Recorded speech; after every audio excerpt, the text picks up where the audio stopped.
Welcome to This Is. Microsoft is desperate. They've fallen so hard that they have come to Nintendo for help. Wait, are you saying that as if it's a bad thing? No. Microsoft, the company who's trying to spend $69 billion on Activision? Nice. This has been an ongoing saga that we've made many videos on. But if you're not familiar, just to catch you up really quickly, last year, Microsoft offered to buy Activision for like $68.7 billion, right? Activision, of course, a massive company which includes Blizzard, King, Call of Duty seems like the thing that's all that anyone can talk about. Yes. Although they make other games that are better than Call of Duty. StarCraft. But the most important part of this entire equation has been actually getting this thing going, because it's one thing to say, hey, I want to buy your company and $7.7 billion, yada, yada, yada. It's another thing for all the governments to be like, nah. So they're going through an antitrust investigation. By multiple countries. Yes. No one's happy with this. No, and Sony has really been leading the charge against them, basically saying Microsoft is a monopoly. If they do this,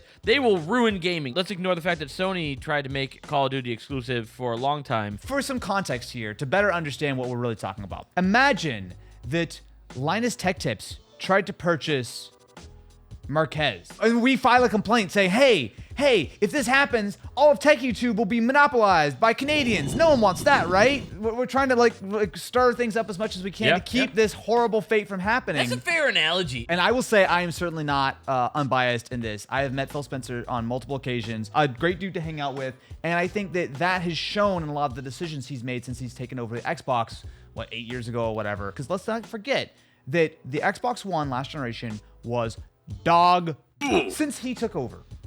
I think Xbox have done nothing but make generally pretty smart decisions. Obviously, everything's been perfect, but they've heavily invested in buying developers, plussing up on their studios, buying Minecraft. They've been, I think, consistently making good guy decisions, which is a nebulous thing to put on a company that is worth billions and billions and billions of dollars. And obviously, Phil Spencer could go, take a vacation tomorrow. Someone else could take over, and the whole thing could turn into an evil monopoly. Yeah. Totally fair compromise, right? Which is why I understand that. Why I personally think that Microsoft does a pretty good job.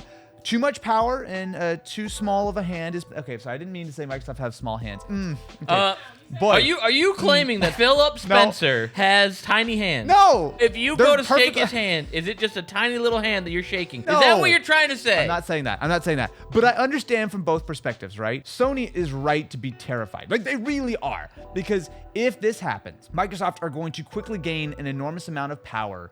And while Sony are still on top for now, it's easy to think about in the gaming context. But Microsoft is a far bigger company than Sony. And you can imagine they just spend a decade just crushing Sony into oblivion. And you can imagine why that would be a really bad thing. Bad joke. Why have you come to This Is and decided to subscribe and ring-a-ling the ding-a-ling button, if not to hear horrible puns and Aaron's hilarious little subscribe graphics? What brought us back to this video today is that Nintendo and Xbox have come together with an official deal, an official pledge to They shook tiny hands.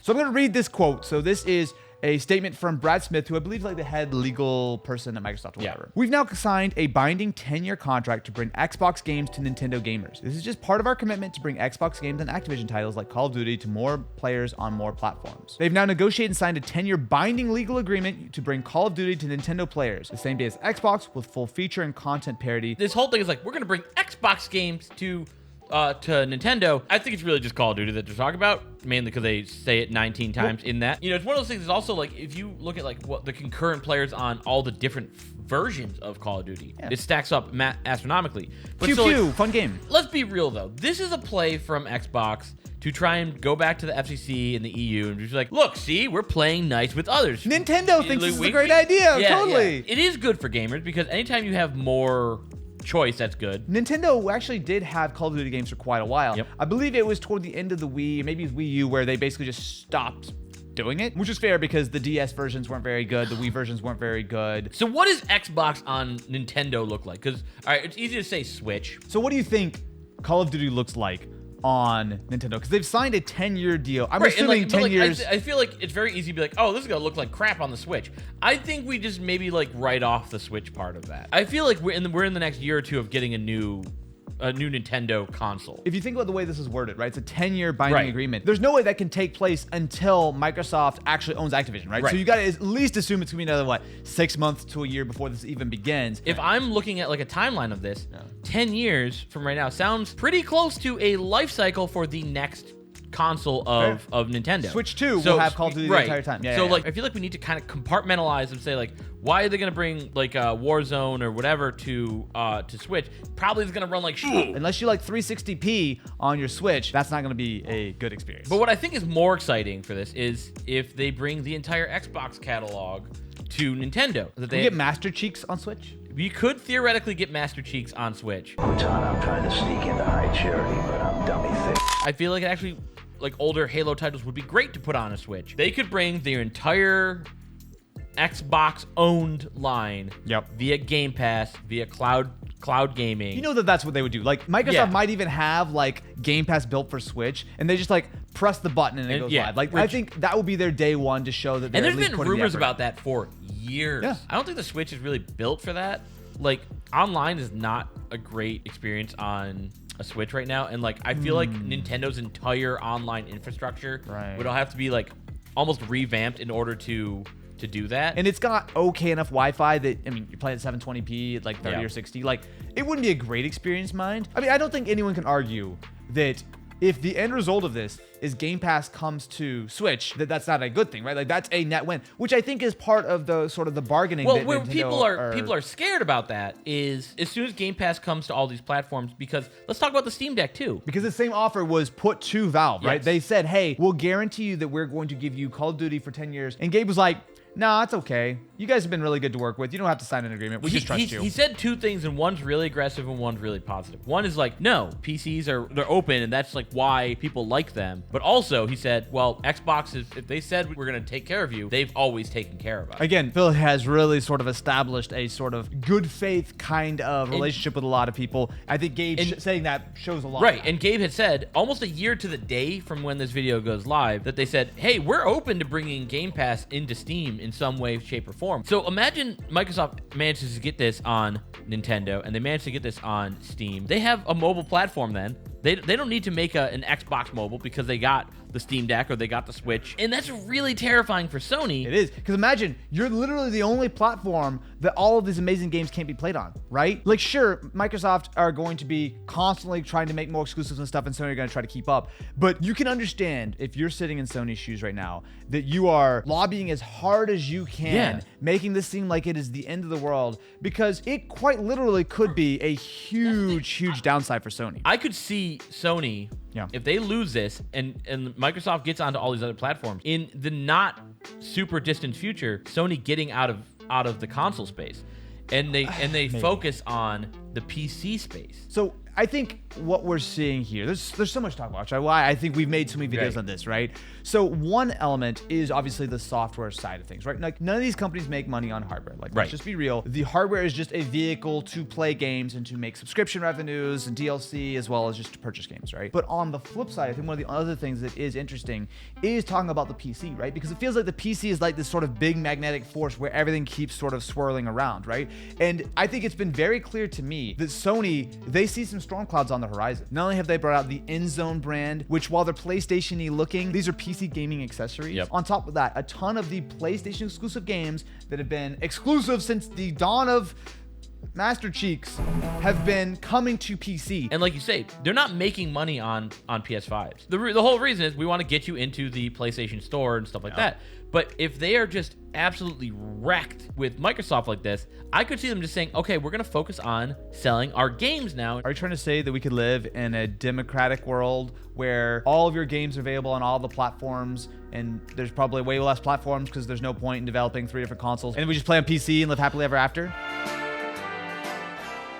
Yeah, I 100% get where Sony's coming from for this. However, at the same time, like, I think that Microsoft saw the same storms forming, and they were just ahead of the curve. Microsoft said, you know what? Screw the Xbox is great, but like, screw the Xbox. That's an afterthought for us. Game Pass is where we're putting all of our concentration in. They've come out and said, yeah, it hurts game sales, but they don't care because they're getting the revenue from it. There's one other thing to talk about here, though, right? We're saying this as if it's a done deal, and it's not. It's not remotely a done deal. The acquisition is still technically happening. They're still trying to do stuff like this to make a big effort. Like, hey, please, we're trying to make this all work. I think it'd be fairly easy for Xbox and Microsoft to just split off at that point.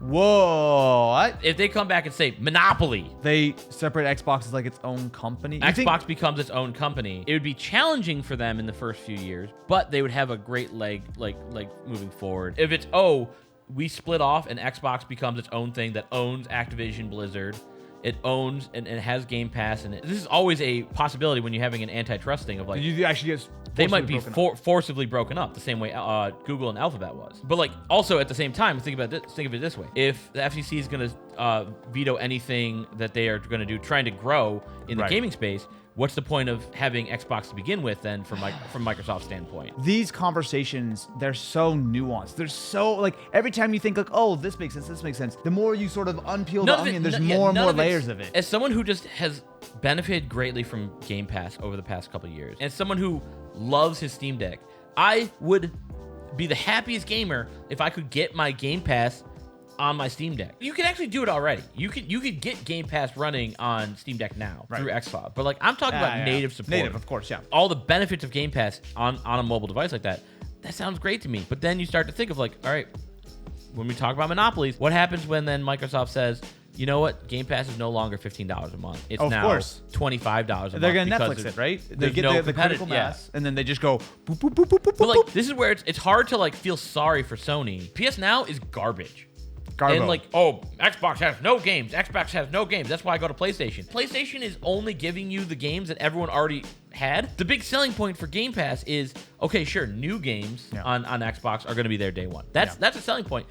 But the main selling point is I could try 30 other games this month. You have to spend $70 each. Right, for nothing. Yeah. And that's what people fail to realize. How many indie titles that they never would have played otherwise, which is also a big reason why people love Steam, is because a lot of indie titles like that go on sale for like $3 or whatever. Netflix actually has a great analogy here. How many movies do you pay to buy or rent versus how many do you just randomly watch on Netflix, right? Like, I mean, it's just clearly that model. Well, it's not quite as simple on PC and on gaming, just because you have to either download the huge game or you have to try it in streaming, which is maybe not going to be the greatest experience. Right. So to me, I think it's going to be very interesting to see, because I think we're very much at a crossroads here for really the future of gaming, right? That sounds big and grandiose, but like I really think that this is kind of the point where either this deal goes forward, the gaming landscape is going to be changed forever, or through a variety of different governments, they shut the thing down. And then I think Microsoft and Sony have to really kind of rethink how they're going to approach this next decade of gaming. I think regardless of the outcome, there's going to be a massive shift in gaming. One way or another, things are going to change. I hope it's for the better for gamers, but it's usually not. It's usually better for the companies because that's It's how always better companies for the work. companies. So let us know in the comments what you think. Do you want the acquisition to go through? Do you not care because PC Master Race? Let us know. Like, follow, and subscribe. We'll catch you in the next one.